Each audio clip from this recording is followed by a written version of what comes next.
حبیب کبریا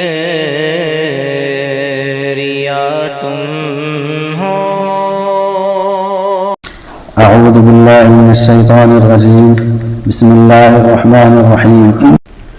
والفجر وليال عشر والشفع والوتر والليل إذا يسر هل في ذلك قسم لذي حجر ألم تر كيف فعل ربك بعاد إرم ذات العماد التي لم يخلق مثلها في البلاد وثمود الذين جابوا الصخر بالواد وفرعون ذي الأوتاد الذين طغوا في البلاد فأكثروا فيها الفساد فصب عليهم ربك صوت عذاب إن ربك لبالمرصاد.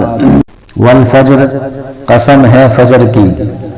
فجر کہتے ہیں صبح صادق، یعنی قسم ہے صبح صادق کی. ولیال عشر اور 10 راتوں کی. یہاں فجر سے مراد تو صبح صادق ہی ہے، اور 10 راتوں سے مراد ہیں عشرہ ذی الحجہ، یعنی ذی الحجہ کی پہلی 10 راتیں. یہ چونکہ بہت فضیلت والی راتیں ہیں، ان کے بارے میں اللہ کے نبی صلی اللہ علیہ وسلم کا ارشاد ہے کہ انسان کے لیے سب سے بہترین راتیں عبادت کے لیے 10 راتیں ہیں. اور ان کے دنوں کے بارے میں بتایا کہ ایک دن کا روزہ رکھنے سے 1 سال کے روزوں کے بقدر ثواب ملتا ہے. والشفع والوتر اور قسم ہے جفت کی اور طاق کی. جفت کہتے ہیں جوڑ والے عدد کو، جیسے 2 4 6 10 20 30، یعنی جو جوڑ والا عدد ہو، جوڑ والی گنتی، اس کو بولتے ہیں جفت. اور طاق بولتے ہیں بے جوڑ کو، 3 5 7 11 13 25 27، اس طریقے سے اس کو بولتے ہیں طاق. تو قسم ہے جفت کی اور طاق کی. یہاں مراد ہے، جفت سے مراد ہے ذی الحجہ کی 10ویں تاریخ، جس کو ہم یوم نحر بولتے ہیں، یعنی قربانی کا دن. اور والوتر سے مراد ہے 9ویں تاریخ، جس کو یوم عرفہ کہا جاتا ہے. تو اللہ تعالیٰ ان تمام چیزوں کی قسمیں کھا رہے ہیں. واللیل اذا یسر اور قسم ہے رات کی جب کہ وہ جانے لگے، جب رات ختم ہونے لگے.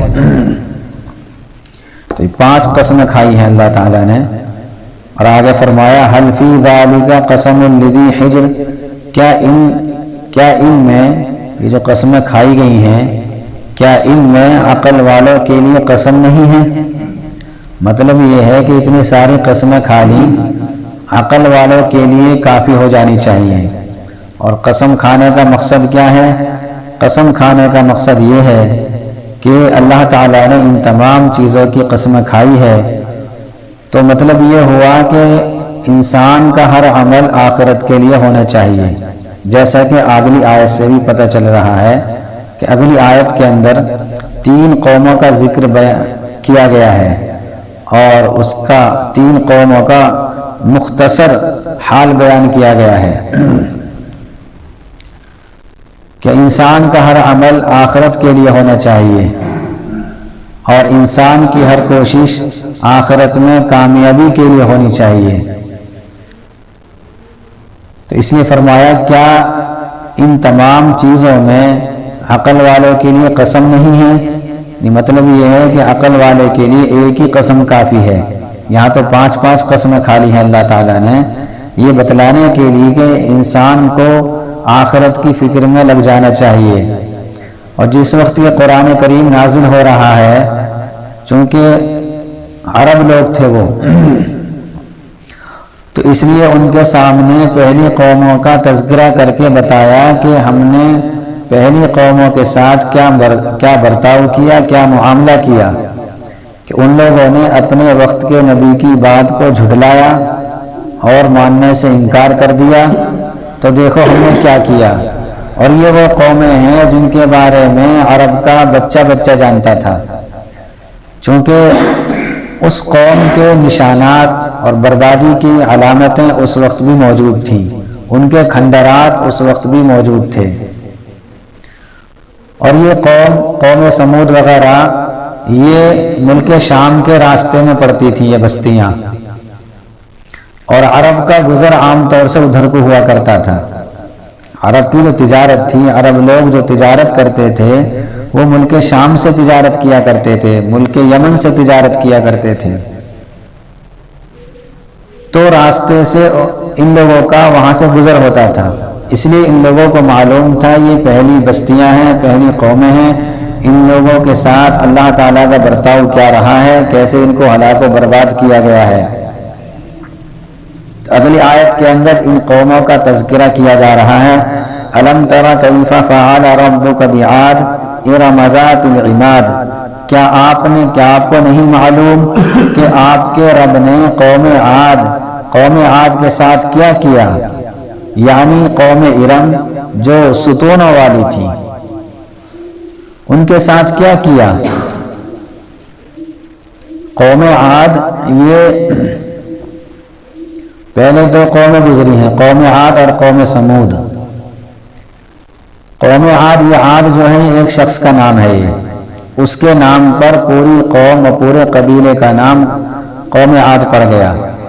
اسی طریقے سے سمود بھی ایک شخص کا نام ہے، اس کے نام سے پورے قبیلے کا نام، پورے خاندان کا نام قوم سمود پڑ گیا۔ اصل میں ان کے جو دادا ہیں وہ ہیں ارم۔ ارم کے دو بیٹے ہیں، ایک عاص اور ایک عابر۔ تو عابر کے بیٹے عاد ہیں، عاص کے بیٹے عاد ہیں اور عابر کے بیٹے سمود ہیں۔ تو گویا یہ دونوں کے دونوں سمود اور عاد یہ ارم کے پوتے ہیں، ان کی نسل کو قوم سے تعبیر کر دیا اور ان کی نسل ان کے نام سے ہی آباد ہو گئی، مشہور ہو گئی۔ ایک کا نام قوم عاد ہو گیا، ایک کا نام قوم سمود ہو گیا، اور یہ عاد اور سمود یہ دونوں یہ پوتے ہیں ارم کے، اور اس ارم کا سلسلہ نسب ملتا ہے حضرت نوح علیہ السلام سے۔ ارم یہ بیٹے ہیں سام کے، کئی واسطوں سے، بیچ میں ایک آدھ واسطہ ہے، اور سام بیٹے ہیں نوح کے۔ تو اس طریقے سے یہ قوم سمود اور قوم عاد یہ حضرت نوح علیہ السلام کی اولاد میں سے ہیں۔ قوم عاد اس کا زمانہ پہلے گزرا ہے اور قوم سمود کا زمانہ اس کے فوراً بعد کا ہے۔ قوم عاد یہ آباد تھی عمان سے لے کر یمن تک، یہ ساری بستیاں، سارے علاقے یہ قوم عاد کے تھے۔ اللہ تعالیٰ نے ان کی زمینوں میں پیداوار بہت زیادہ کر دی تھی، خوشحال زندگی گزار رہے تھے یہ لوگ، مالداری کے اعتبار سے بھی بہت بڑے ہوئے تھے، یعنی ہر طرح کی نعمت ان پر تھی، ہر طرح کی نعمتوں سے اللہ تعالیٰ نے ان لوگوں کو نوازا تھا۔ ہونا تو یہ چاہیے کہ جب اللہ تعالیٰ کی نعمتیں کسی پر بارش کی طرح برس رہی ہوں تو وہ اللہ تعالیٰ کو نہ بھولے، لیکن انسان عام طور سے انہی نعمتوں میں رہ کر اللہ تعالیٰ سے دوری اختیار کرتا ہے۔ اس لیے پہلی قوموں کا تذکرہ سنایا جا رہا ہے اہل عرب کو، مکے والوں کو، کہ سن لو پہلی قوموں کے ساتھ کیا ہوا، ان کو ہم نے نعمتیں دی تھی، مالدار بھی تھے اور بہت زیادہ طاقتور قوم تھے وہ لوگ،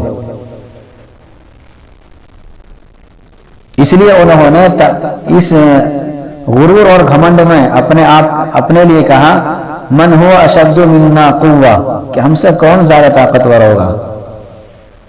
غرور آ گیا، گھمنڈ آ گیا۔ تو اللہ تعالی عرب لوگوں کو سمجھانے کے لیے ان پچھلی قوموں کا تذکرہ کرتا ہے، تاکہ پچھلی قوموں کی حالتیں دیکھ کر یہ لوگ محمد صلی اللہ علیہ وسلم کی بات کو مان لیں اور ان پر ایمان لے آئیں. حبیب کبریات